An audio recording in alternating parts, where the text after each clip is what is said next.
"You're useless now anyway," my daughter-in-law said as she reached for another glass of wine, and the entire dining room went silent except for the ticking grandfather clock beside the staircase. I remember staring at the steam rising from my tea, watching it curl softly into the air while no one at that table defended me. Not my son. Not my grandson. No one. The crystal chandelier above us cast a warm golden glow across the dining room, making everything look beautiful from a distance. The polished walnut table. The Thanksgiving centerpiece. The silverware I'd polished myself that morning. But beauty can hide rot surprisingly well. I had sold my jewelry 3 days earlier. Not costume jewelry. Not something I bought on clearance years ago. I sold the diamond bracelet my late husband Harold gave me on our 40th wedding anniversary. The emerald earrings I wore at Daniel's college graduation. The pearl necklace I had once promised myself I would pass down to a granddaughter someday. Every piece carried a memory. Every piece carried Harold's fingerprints somewhere inside my heart. And I sold them because my grandson Caleb called me crying at almost midnight on a Tuesday. "Grandma," he whispered over the phone, his voice shaking, "I don't know what to do anymore." No grandmother ignores a call like that. Especially not when it comes from the boy she practically helped raise. I still remembered holding Caleb in my arms when he was a newborn while Vanessa slept upstairs for half the afternoon. I remembered packing his lunches during elementary school, driving him to baseball practice in my old Buick, sitting through school concerts where he could barely keep rhythm with the other children. For 16 years, I was there whenever they needed me. Sometimes I think I loved that boy so much I forgot how dangerous unconditional love can become when people start expecting it instead of appreciating it. Caleb told me he was struggling with tuition payments at Boston Harbor University. Vanessa had apparently discovered unexpected expenses with their mortgage, and Daniel's construction business had slowed down after losing 2 major contracts. At least that's what they told me. Caleb sounded embarrassed asking for help, which made me trust him even more. By Wednesday morning, I was standing inside Morrison Jewelers downtown while a young man with slicked-back hair examined my bracelet under fluorescent lights. "Beautiful vintage work," he said casually. "You don't see craftsmanship like this much anymore." I almost changed my mind right there. My fingers tightened around Harold's bracelet so hard my knuckles turned white. I could still hear my husband's voice from the night he gave it to me. "For the woman who carried this family on her shoulders for 40 years, he'd said with that quiet smile of his. Harold never raised his voice. Never needed to. Some people carry kindness the way other people carry authority. But Harold had been gone for almost 4 years now, and grief changes shape over time. At first it feels like drowning. Then eventually it becomes something quieter. Like living beside an empty room inside yourself. I sold everything anyway. Walked out with a cashier's check folded carefully inside my purse and drove straight to Daniel's house in Fairfield County. Vanessa hugged me at the front door that afternoon. "Eleanor, you saved us," she said sweetly, pressing manicured hands against her chest. "You have no idea what this means to Caleb." Funny how gratitude disappears once people believe your sacrifice belongs to them. Tonight's dinner was supposed to be a thank you dinner. Vanessa had roasted garlic chicken. Caleb barely looked up from his phone the entire meal. Daniel spent most of dinner discussing interest rates and property taxes, while Vanessa refilled wine glasses and laughed too loudly at her own jokes. Then somehow the conversation shifted toward retirement communities. "Some of those places are actually really nice now," Vanessa said casually while cutting her chicken into tiny, precise pieces. "You'd probably have more people your age around." I smiled politely. "I'm doing just fine in my own home." "For now," she replied. Daniel cleared his throat softly, but said nothing. That was when I noticed it again. The look. That quiet exchange between husband and wife that happens when they think an older person isn't paying attention anymore. I'd seen that look developing for years now. It always appeared right before conversations about money.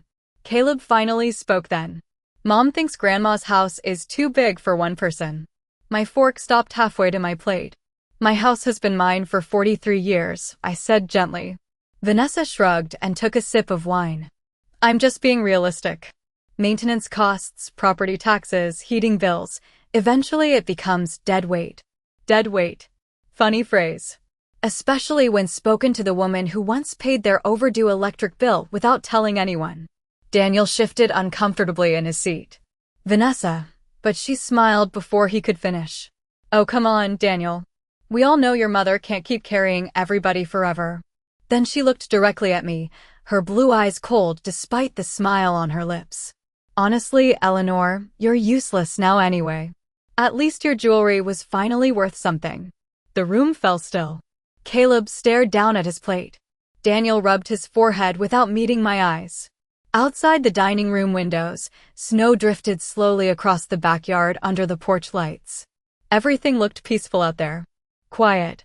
Clean. Inside me, however, something old and fragile finally cracked apart. But I didn't cry. I didn't yell. Harold used to tell me that silence unsettles cruel people more than anger ever could.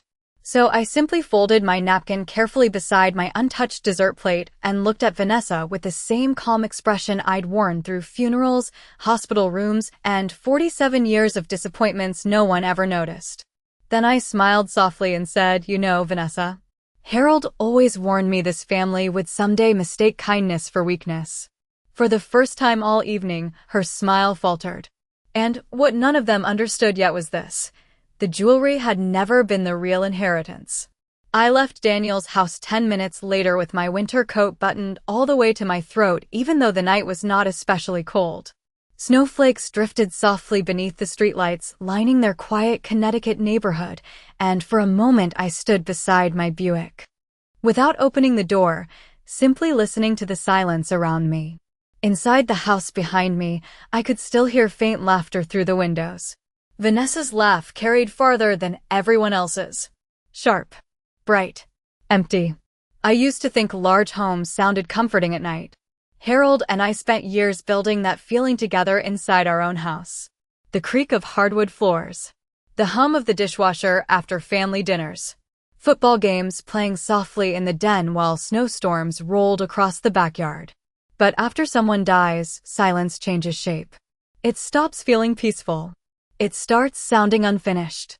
The drive home took 32 minutes. I counted because counting things helped keep my mind steady lately. Traffic lights. Mailboxes. Exit signs. Small predictable things that did not betray you. When I finally pulled into my driveway, the porch light automatically flickered on just like it had every night for the past 15 years. Harold installed that motion sensor himself after I slipped on ice one winter carrying groceries. "I may not always be beside you," he joked while tightening the screws, "but at least the light will be." Funny how the smallest memories become the hardest ones to survive. I stepped inside the house and immediately felt the warmth wrap around me. Cinnamon candles still lingered faintly in the air from Thanksgiving. The grandfather clock near the staircase ticked steadily. Everything exactly where I left it. I hung my coat carefully inside the hall closet and paused beside the mirror near the entryway. For a long moment, I just stared at my reflection. At 71, I no longer expected to see youth staring back at me. My silver hair had grown thinner over the years. Fine lines settled around my eyes like delicate cracks in porcelain. But what unsettled me most was not aging itself. It was the exhaustion. The kind that settles deep inside a woman after decades of holding families together while pretending she needs nothing in return. I walked slowly toward the living room and stopped beside Harold's old leather chair. His reading glasses still rested on the side table exactly where he left them almost 4 years ago. I never moved them. Some people would probably call that unhealthy. But grief does not operate on schedules. Sometimes love simply becomes a room you continue living inside long after the other person is gone. I lowered myself onto the sofa and looked toward the fireplace mantel where our family photographs still stood in silver frames. Daniel at 8 years old holding his first Little League trophy. Caleb missing his 2 front teeth during a summer trip to Cape Cod. A Christmas photo from years ago where Vanessa still smiled at me like I mattered. I studied that photograph the longest. Back then, I truly believed she loved this family. Maybe she once did. Or maybe I simply mistook charm for kindness because I wanted peace badly enough to ignore the difference. My eyes drifted toward the empty velvet jewelry box sitting on the coffee table. I had not put it away yet. The lid remained slightly open, exposing soft cream-colored fabric where Harold's bracelet used to rest. Strange how absence can feel heavier than presence sometimes. I reached toward the box carefully, running my fingertips across the empty indentations left behind by the missing jewelry. Then suddenly, without warning, I remembered the night Harold gave me the bracelet. We had spent our anniversary at a tiny inn outside Burlington, Vermont. Nothing extravagant. Harold believed expensive things mattered less than peaceful moments. It had snowed that evening too. I remembered sitting beside the fireplace while he handed me the small blue box wrapped with silver ribbon. "Open it slowly," he said with that patient smile of his. Inside was the diamond bracelet. Elegant. Timeless. Completely unlike anything I would have bought for myself. I remember laughing softly and asking him if he had lost his mind spending that kind of money. Harold only shrugged. "You spent 40 years giving everybody pieces of yourself," he told me. I wanted to give something back. Tears finally burned behind my eyes then, but I refused to let them fall. Vanessa was wrong about many things, but she was right about one truth people rarely say aloud.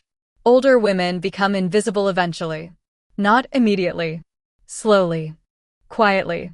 First people stop asking your opinion. Then they stop noticing your sacrifices. Then one day they begin discussing your future as if you are already halfway gone. Retirement homes. Property values. Spare bedrooms. You sit at your own family table and realize everyone has started measuring your usefulness instead of your humanity. I stood up carefully and carried the empty jewelry box toward the study at the end of the hallway. Harold's old office still smelled faintly like cedarwood and coffee.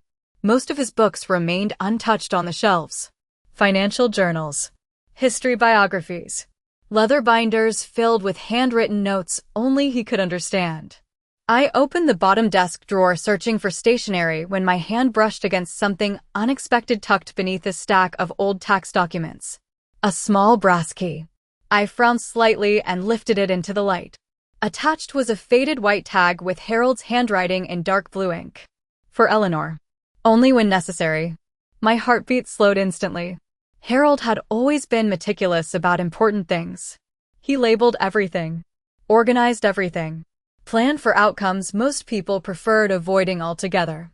And suddenly, for the first time since dinner, Vanessa's words no longer echoed loudest inside my mind. Instead, I heard Harold's voice again. Calm. Steady. Certain. Some things are worth more hidden than worn. I stared down at the little brass key resting in my palm while snow continued falling softly outside the study windows, and deep inside me, beneath the grief and humiliation and exhaustion, something else quietly awakened. I barely slept that night. The brass key remained on my bedside table beside Harold's old clock radio, catching faint moonlight every time I opened my eyes.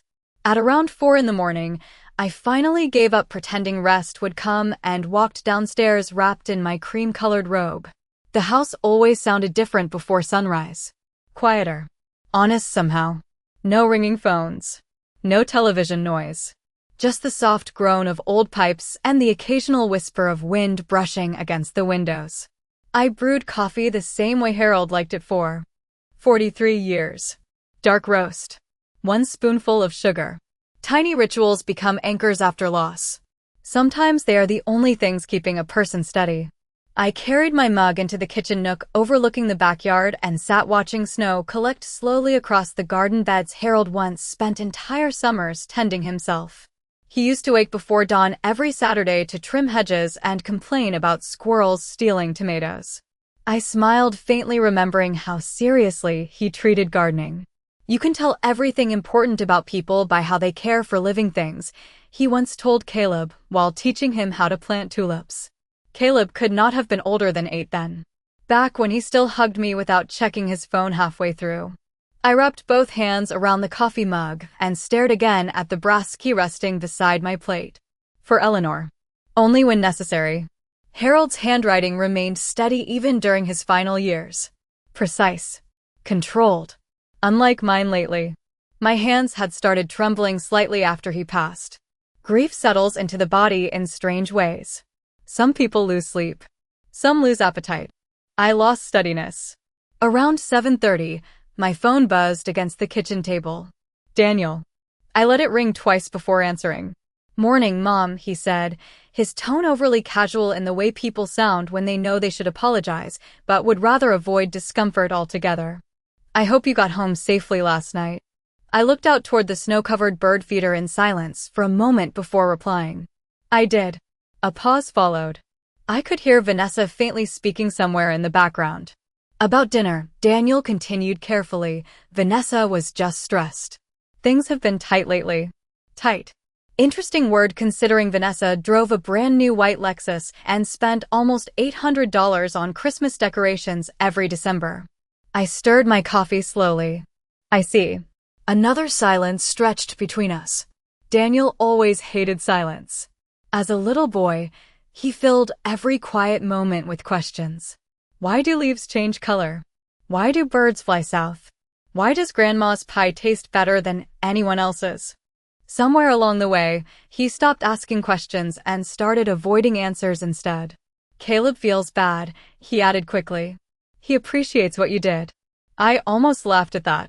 Appreciation without respect is just polished selfishness.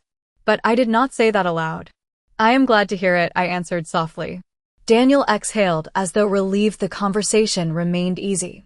Then came the real reason for the call. "Listen, Vanessa found this retirement community brochure near Greenwich.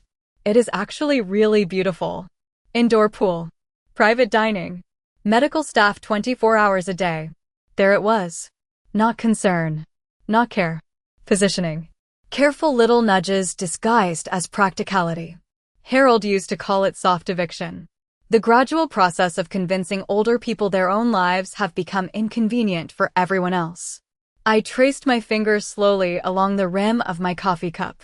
"I am not moving into a retirement community, Daniel." His voice tightened slightly. "Nobody is forcing you. We are just talking about the future." "Whose future?" I asked quietly. Silence again. Then quickly, "I have got to run. We will talk later." The line disconnected before I could respond. I lowered the phone carefully onto the table and stared at it for several seconds. Funny how betrayal rarely arrives dramatically. It arrives through small conversations, through practical suggestions, through people discussing your independence as though it already belongs to them. By late morning, the snowfall had stopped completely. Pale winter sunlight spilled through the windows while I stood upstairs inside my bedroom closet searching through Harold's old files. If the brass key belonged to something important, there would be records somewhere. Harold documented everything. Tax returns, insurance papers, bank statements organized inside thick black binders labeled by year. After nearly 40 minutes, I finally found a small cream-colored envelope tucked behind an old property deed folder. My name was written across the front in Harold's handwriting. My chest tightened instantly. I sat carefully on the edge of the bed before opening it. Inside was a single sheet of paper folded twice. "Eleanor, if you are reading this, then somebody has finally shown you who they truly are." I stopped breathing for a moment. Outside the bedroom window, wind rattled softly through bare tree branches. Harold's words continued beneath. "There are things I never told Daniel because I wanted him to become a good man without money shaping his character. Perhaps that was my mistake. The key belongs to our safe deposit box at Fairfield Trust Bank downtown. Everything you need is there. Do not let guilt make you weak. Kindness and surrender are not the same thing." I read the letter 3 times before lowering it slowly into my lap. Then I noticed one final sentence written smaller at the bottom of the page. "And Eleanor, if Vanessa ever starts talking about your house, it means she already believes it belongs to her." A chill moved through me despite the warmth inside the room. Because suddenly every conversation from the past 2 years rearranged itself inside my mind like puzzle pieces finally locking together. The retirement brochures. The comments about maintenance costs. Vanessa insisting I should travel more while she helped manage the property. Even Caleb casually asking last summer whether I planned to leave the house to Daniel eventually. I had mistaken planning for concern. But Harold had seen it long before I did. And for the first time since losing him, I no longer felt abandoned inside my own home. I felt warned. The next morning arrived gray and bitterly cold, the kind of December morning where the sky hangs low over Connecticut like damp wool. I left the house just after 8 wearing Harold's old camel-colored coat over my navy sweater, the brass key resting heavily inside my purse beside his letter. Fairfield Trust Bank stood downtown near the courthouse, unchanged for as long as I could remember. Harold opened our first account there when Daniel was still in diapers. Back then, the bank manager knew customers by name and children were given peppermints at the front desk during Christmas. Now everything looked sleek and polished and strangely impersonal. Glass walls, marble floors, young employees speaking in rehearsed cheerful tones. I stood inside the lobby for a moment, letting my gloves warm in my hands before approaching the reception desk. "Good morning," the young woman behind the counter said with a practiced smile. "How may we help you today?" "I need access to a safe deposit box," I answered quietly. Her fingers paused above the keyboard. "Name?" "Eleanor Whitmore." Something changed in her expression immediately. Not surprise exactly. Recognition. "One moment please, Mrs. Whitmore." She disappeared briefly into a back office and returned less than a minute later with an older gentleman wearing silver-rimmed glasses and a charcoal suit. "Mrs. Whitmore," he said warmly, extending his hand. "I am Richard Holloway. I worked with your husband for many years." His handshake felt steady and respectful in a way people rarely touched older women anymore. "Harold spoke very highly of you." I thanked him softly while he guided me through a quiet hallway toward the private vault rooms downstairs. The deeper we walked into the building, the quieter everything became. Thick carpeting muffled footsteps. Soft yellow lighting reflected against polished brass doors. Richard stopped outside a small private room and turned toward me carefully. "Your husband left very specific instructions regarding this account," he said. "He wanted access transferred solely to you after his passing." A strange feeling settled inside my chest then. Not grief this time. Not anger either. Something calmer. Like standing beside someone dependable after years of carrying weight alone. Richard unlocked the vault personally before handing me the small metal box and quietly closing the door behind him. For several seconds, I simply stared at the box resting on the table. My hands trembled slightly as I inserted the brass key Harold left behind. The lock clicked open immediately. Inside sat several thick folders, a smaller velvet pouch, and another sealed envelope with my name written across the front in Harold's unmistakable handwriting. I opened the letter first. "Eleanor, if you are here, then I was right about something I desperately hoped I would be wrong about." I sat down slowly in the chair beside the table. Harold's words felt less like reading and more like hearing his voice again somewhere just behind my shoulder. "You spent your entire life believing love could fix selfishness if you simply gave enough of yourself away. That is why people leaned on you so heavily. They trusted your forgiveness more than they valued your sacrifices." I swallowed hard while the room around me blurred faintly. There was no bitterness in his writing. Only honesty. Painfully clear honesty.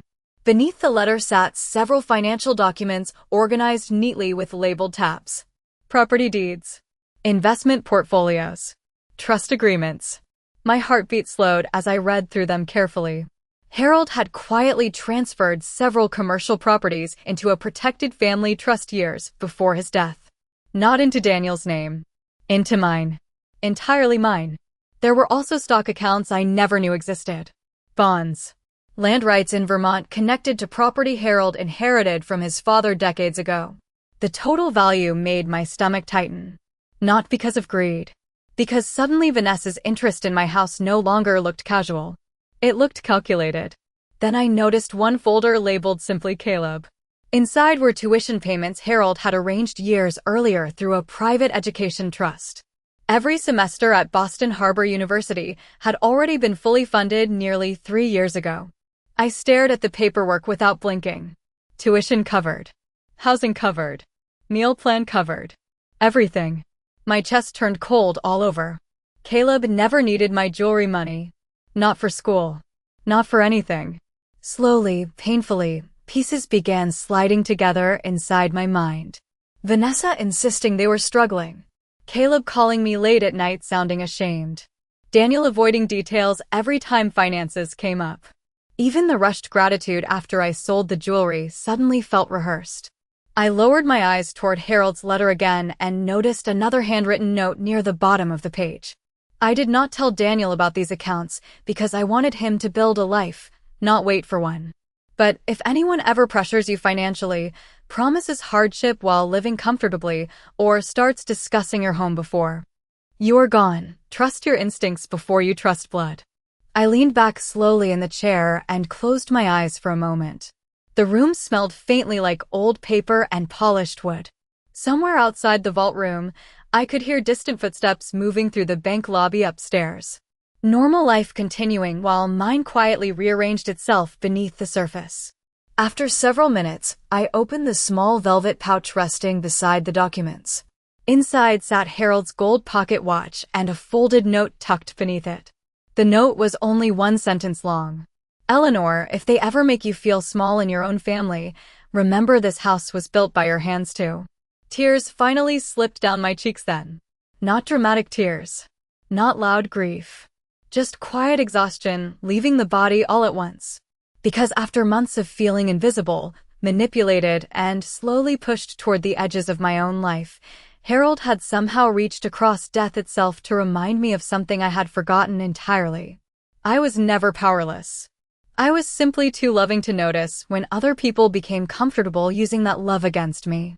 I returned home just after noon with Harold's documents secured carefully inside my leather tote bag, but the woman walking through that front door no longer felt quite the same as the woman who had left that morning. The house itself seemed different too.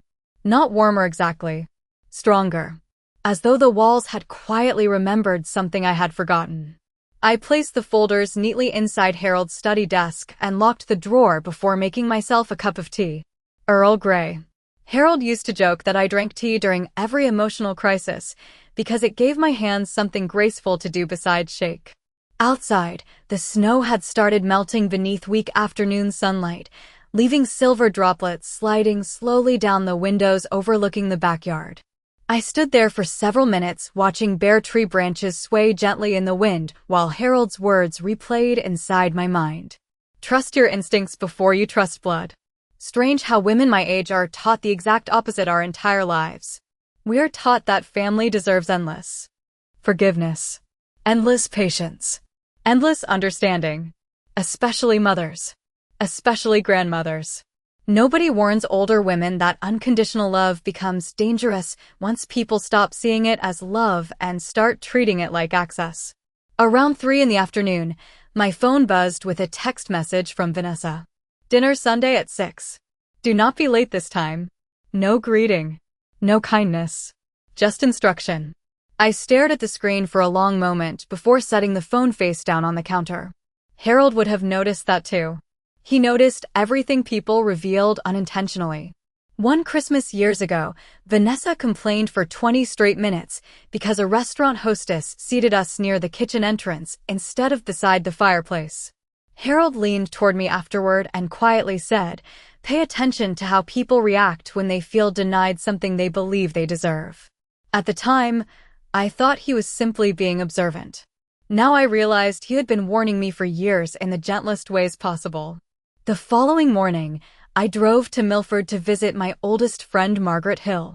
Margaret and I met during freshman orientation at Boston College in 1972 and somehow survived marriages, motherhood, funerals, and aging side by side ever since. She lived alone now too after losing her husband Robert to Parkinson's disease 6 years earlier. There is a certain understanding widows carry between each other that younger people rarely recognize. We know what silence costs. Margaret opened the door wearing thick wool socks and an oversized green cardigan, her silver curls pinned loosely on top of her head. "Well," she said immediately, studying my face before I even stepped inside, "something happened." I laughed softly despite myself. "You always could read me too easily." 40 years of friendship makes people dangerous, she replied, leading me toward the kitchen where cinnamon rolls cooled beside the stove. Her house smelled like vanilla and coffee and old books. Comfortable smells. Honest smells. I told her everything over the next hour. The jewelry. Caleb's phone call. Vanessa's comments during dinner. Harold's hidden accounts. The trust fund covering Caleb's tuition. The safe deposit box. Margaret listened quietly without interrupting once, which is rarer than people realize.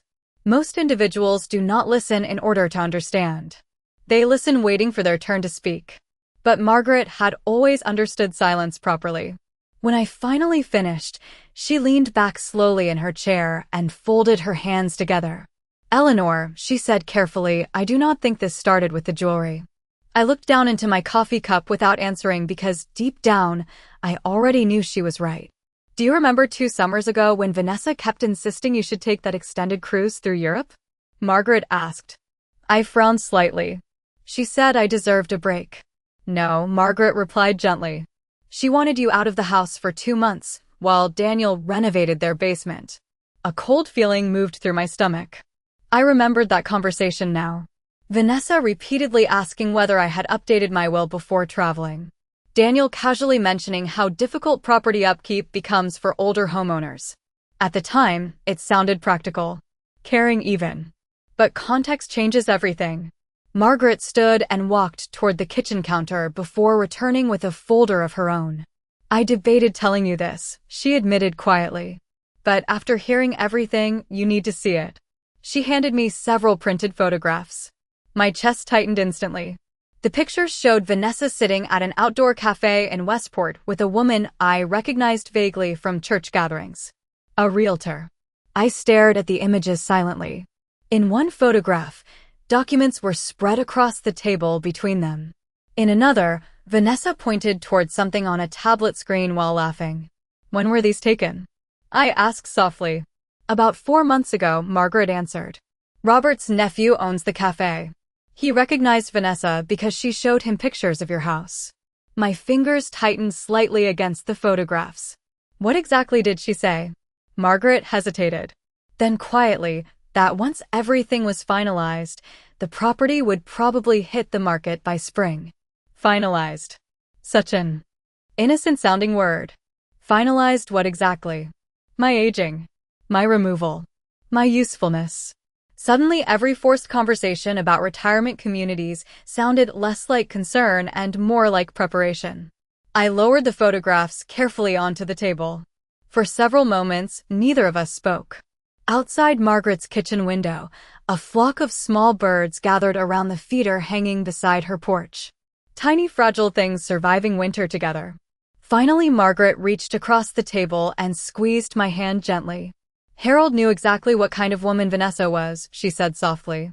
"The only reason she underestimated you is because kind women spend their whole lives pretending they do not see cruelty clearly."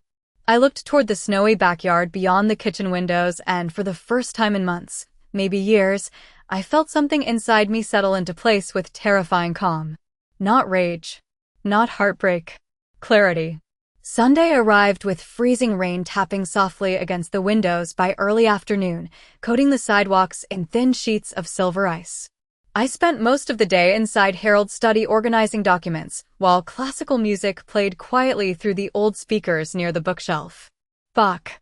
Harold always listened to Bach when balancing accounts because he claimed complicated things became easier to understand when surrounded by order. Funny how grief changes ordinary habits into sacred rituals. By 5 o'clock, I was standing upstairs fastening pearl earrings in front of my bedroom mirror when my phone buzzed again.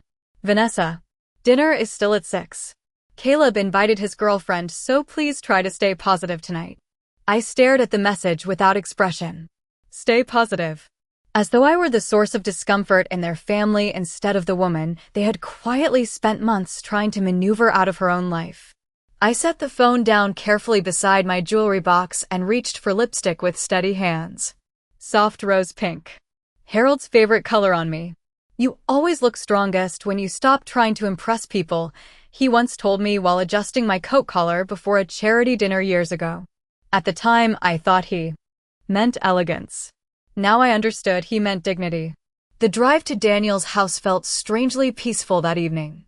Rain streaked across the windshield while Christmas lights glowed softly along suburban streets lined with wreaths and snowman decorations. Families moved warmly behind lit windows carrying casseroles and wine bottles and armfuls of wrapped gifts. From the outside, everybody's life always looks simpler than it feels from within.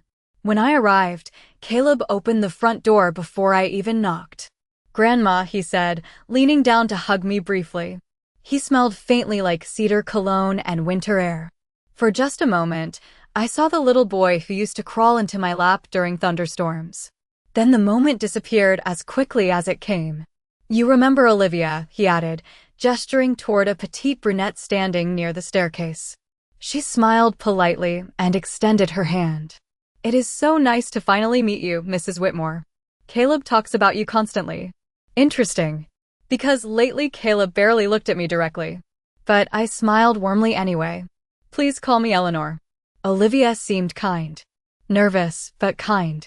The kind of young woman who still listened carefully when older people spoke instead of waiting impatiently for conversations to end. Vanessa swept into the foyer moments later wearing cream-colored cashmere and diamond earrings that looked suspiciously expensive for someone supposedly drowning in financial hardship. "Eleanor," she said brightly, kissing the air beside my cheek. "You look wonderful tonight." I almost admired how naturally she performed warmth now. Almost.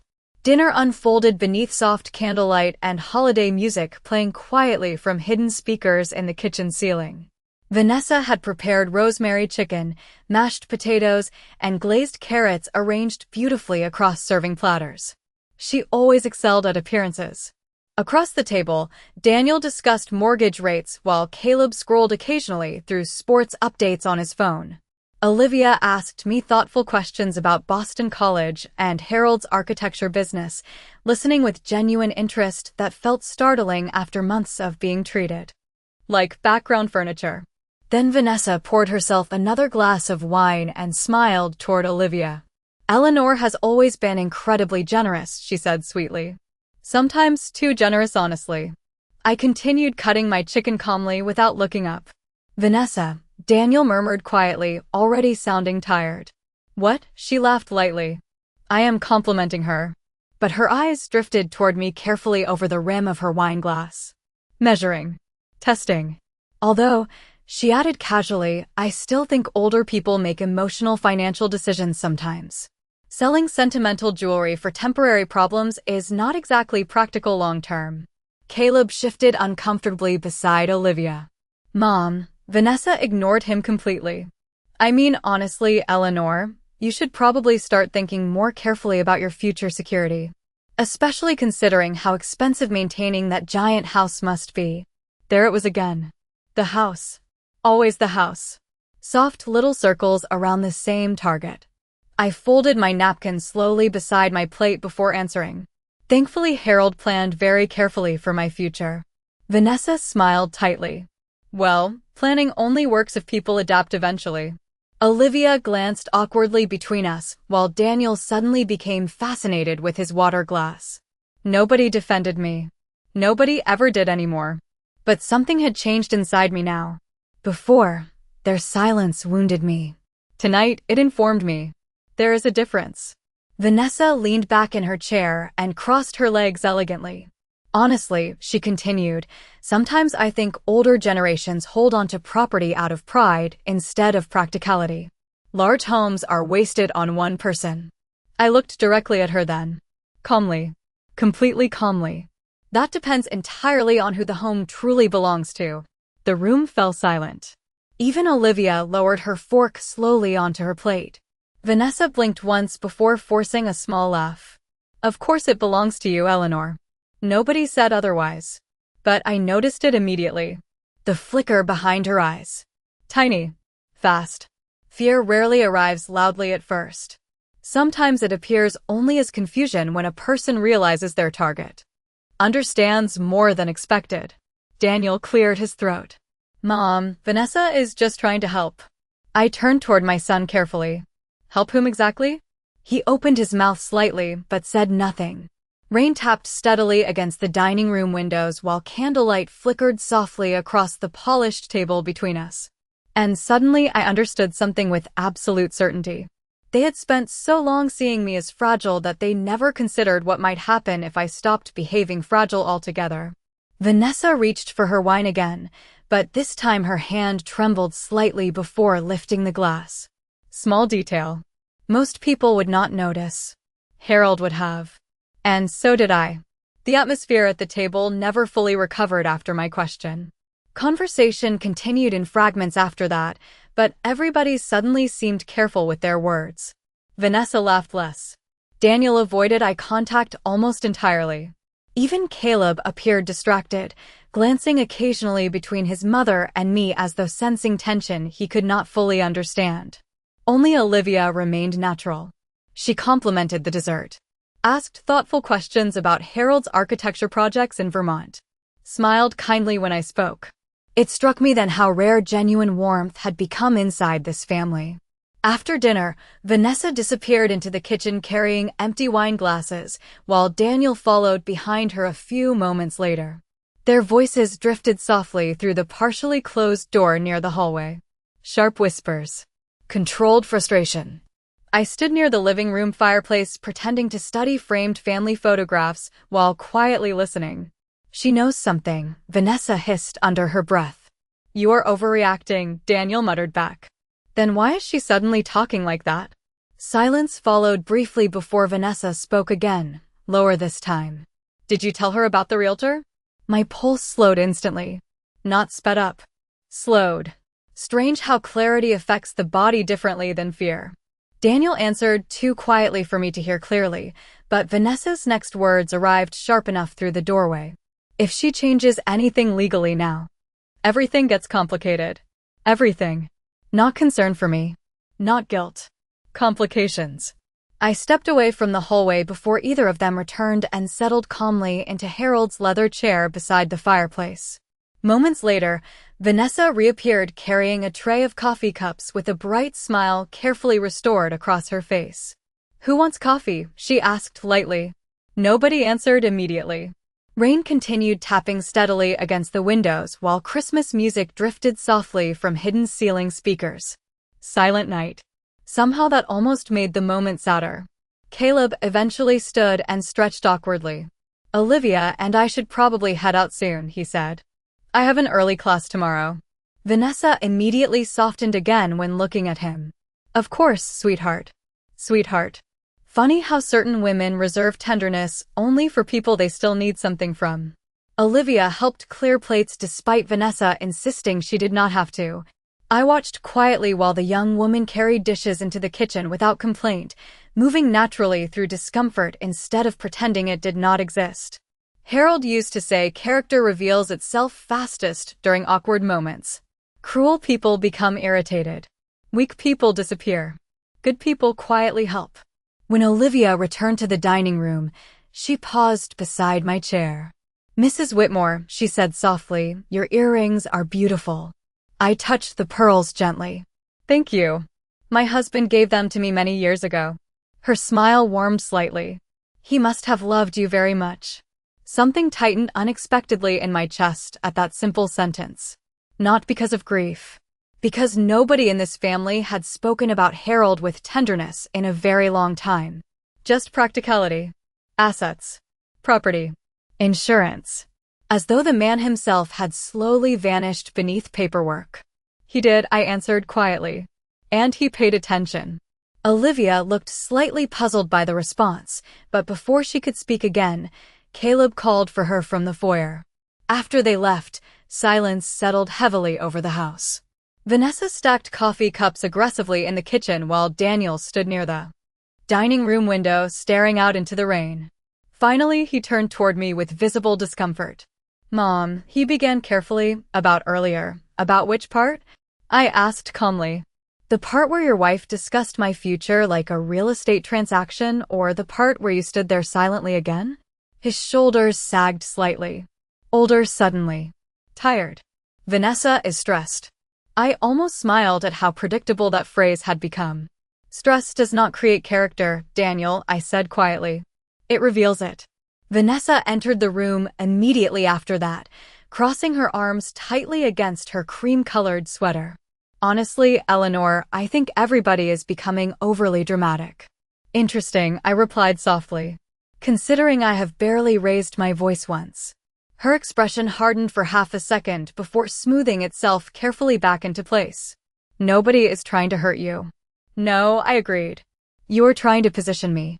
The silence that followed felt enormous. Daniel looked genuinely startled. Vanessa simply stared at me across the dining room table with narrowed eyes, no longer pretending confusion. For the first time, the mask slipped completely. I could finally see the calculation underneath clearly now. Cold. Precise.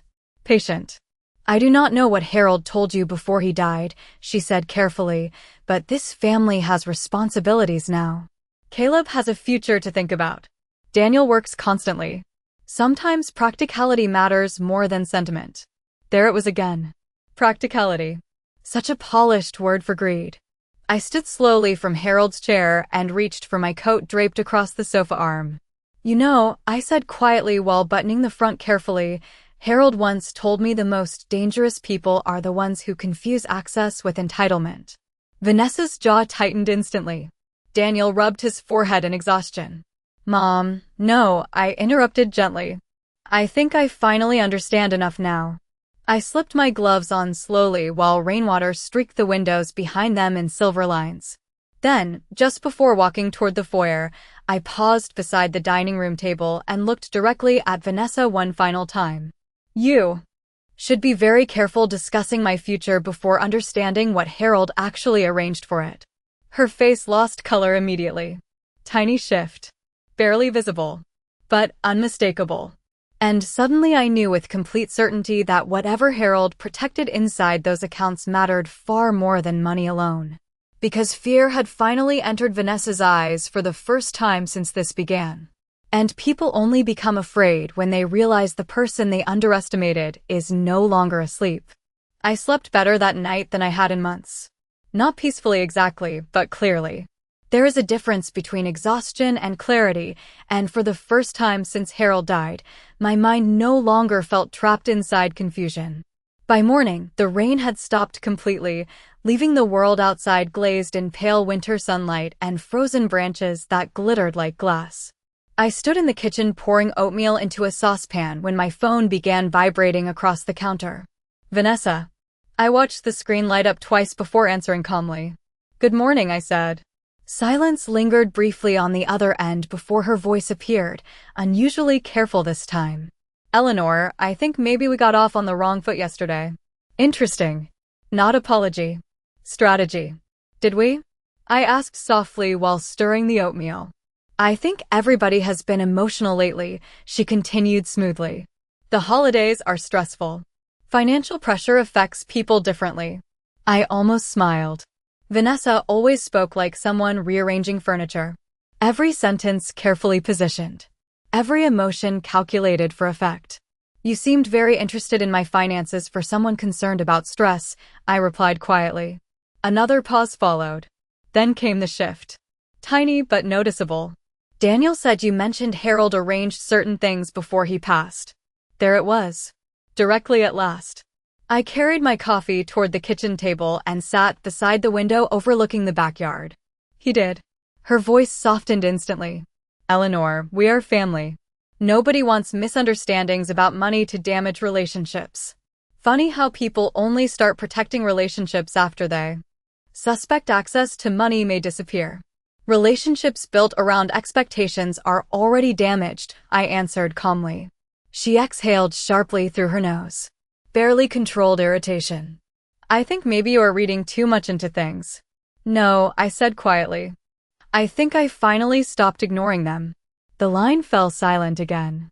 Then finally, in a tone far colder than before, Vanessa asked, Did Harold change the will? Straight to the point now. No warmth left. No performance. Just hunger. I looked out toward the snow-covered garden while a cardinal landed briefly beside the bird feeder Harold built years ago. That sounds like a question for a lawyer, I replied softly before ending the call. My hands did not shake afterward. That surprised me most. For months, every interaction with Vanessa left me anxious and unsettled, as though I constantly needed to defend my own reality. But manipulation loses power once someone finally sees it clearly. Around noon, I drove downtown to meet Richard Holloway at Fairfield Trust again. This time, he greeted me not with sympathy, but respect. "Mrs. Whitmore," he said warmly as we sat inside his office overlooking Main Street, "I reviewed Harold's documents personally last night. Your husband was extremely thorough." I almost laughed softly at that. Thorough was Harold's favorite state of being. Richard adjusted his glasses and slid several folders neatly across the desk. "The trust agreements are airtight. Daniel has no direct access to the commercial properties, investment accounts, or land holdings unless you personally authorize it." Relief moved quietly through me then. Not because of wealth. Because of protection. "There is something else you should know," Richard added carefully. "About 6 months ago, your son requested information regarding property transfer procedures involving your home." I looked up slowly. "Was he given anything?" "Absolutely not," Richard answered immediately. "But according to the records, he specifically asked how quickly inherited residential assets could be liquidated after probate." Liquidated. Such cold language for the house where he learned to walk. The house where Harold painted Daniel's bedroom blue because he thought all little boys deserved a room the color of summer skies. The house where I spent 30 years hosting Christmas dinners while Vanessa complimented my cooking and secretly measured square footage with her eyes. Richard hesitated before continuing. "Mrs. Whitmore, Harold included a final clause inside the trust instructions. If at any point you believe financial coercion or emotional manipulation is occurring, you are fully authorized to restructure all beneficiary access permanently." I stared at the papers silently while sunlight reflected faintly across the polished desk between us. "Permanently," I repeated softly. Richard nodded once. "Your husband was very specific. He wanted your well-being prioritized above inheritance expectations." Something inside my chest tightened painfully at that sentence. Not because Harold protected me. Because he believed someday protection would become necessary. After leaving the bank, I drove nowhere for almost an hour. Just quiet roads winding through Fairfield County beneath gray winter skies, while Christmas decorations glowed softly across front porches and storefront windows. Eventually, I parked beside the shoreline near Southport Harbor and sat watching dark waves move slowly beneath the cold afternoon light. Harold used to bring me here after difficult weeks. "The ocean helps people remember how small greed really is," he once told me while handing me clam chowder from a paper cup. I sat there thinking about Daniel. Not the man he became beside Vanessa, but the little boy who once cried because he accidentally stepped on a butterfly during summer camp. Somewhere between ambition, marriage, debt, and entitlement, softness left him quietly. And maybe I kept excusing it because mothers are trained to confuse denial with loyalty. My phone buzzed again just before sunset. This time it was Caleb. I answered after the second ring. "Hey, Grandma," he said carefully. His voice sounded uneasy. "Mom is kind of upset today." I looked out toward the harbor silently for a moment before answering. "I imagine she is." He hesitated. "Did something happen with Grandpa's estate?" There it was. Again. Questions circling money before concern ever reached me directly. I closed my eyes briefly against the cold light reflecting off the water. "Caleb," I asked softly, "when you called me asking for help with tuition, did you know your grandfather already paid for school years ago?" Silence. Complete silence. And suddenly, without another word spoken, I understood everything. The silence on the phone stretched so long I could hear waves breaking softly against the harbor rocks outside my car window. Caleb finally exhaled unevenly. "Grandma," he started quietly, then stopped again. I closed my eyes briefly because suddenly he sounded young again. Not manipulative. Not entitled. Just scared. "Did you know?" I asked softly one more time. His voice dropped almost to a whisper. "Mom said Grandpa only covered part of it." There it was. Not a complete lie. Just enough truth wrapped around deception to make guilt easier to carry. Vanessa always understood that people accept manipulation faster when given small pieces of honesty to hold onto. I stared out toward the dark Atlantic water while cold evening light faded slowly across the harbor. "Caleb," I said carefully, "your grandfather paid every semester in full." I heard him inhale sharply. Then silence again. "I swear to you," he said finally, "I did not know about the jewelry." And strangely enough, I believed him. Not because he deserved immediate forgiveness, but because shame sounds different from deceit. Deceit performs. Shame collapses inward quietly. I think maybe you should ask your mother some difficult questions, I replied softly before ending the call. By the time I arrived home, snow had started falling again in slow drifting patterns beneath the streetlights lining my driveway. The house greeted me with familiar stillness as I stepped inside and hung my coat beside Harold's old scarf, still resting on the hall rack exactly where he left it years ago. I stood there for a moment, touching the wool lightly between my fingers. Funny how certain objects survive longer than trust. Upstairs in Harold's study, I unlocked the desk drawer and removed the trust documents carefully, spreading them across the mahogany surface beneath the warm amber glow of the desk lamp. Property records. Investment portfolios. Legal clauses written in Harold's precise handwriting along the margins. He had protected everything, not just assets. Me. There is a kind of love older women rarely speak about because it feels almost embarrassing after loss. The kind where someone knows you completely and still chooses your safety over their own comfort. Harold saw this possibility long before I did. Not because he distrusted family. Because he understood human weakness too clearly to romanticize it. Around 8:30, my doorbell rang unexpectedly. I frowned slightly and walked downstairs toward the foyer, already suspecting who stood outside before I even opened the door. Caleb. Snow dusted the shoulders of his dark winter coat while nervousness settled visibly across his face. He looked exhausted. "Can I come in?" he asked quietly. For several seconds, I simply studied him. The little boy who once brought me dandelions from the backyard now stood 6'2", with tired eyes and uncertainty written across every inch of him. "Come inside," I said finally. He stepped into the warmth of the house slowly, removing his boots near the entryway exactly the way Harold always insisted everyone should during winter. Habit survives longer than closeness sometimes. I led him into the living room where the fireplace glowed softly against the dark December evening outside. Caleb remained standing awkwardly beside the sofa while I poured tea into 2 cups from the kettle still warm on the stove. Neither of us spoke immediately. Finally, he looked toward me with visible guilt shadowing his expression. "Mom told me the jewelry was your idea," he admitted quietly. "She said you wanted to help because you believed family should sacrifice for each other." I handed him a cup carefully before sitting across from him near the fireplace. "And what did you believe?" He lowered his eyes toward the tea in his hands. I think I stopped questioning things because it was easier. Honest answer. Painfully honest.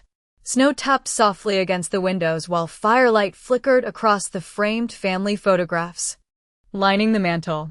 "Your grandfather spent years trying to teach your father that money changes people when they start believing it belongs to them before it actually does," I said quietly.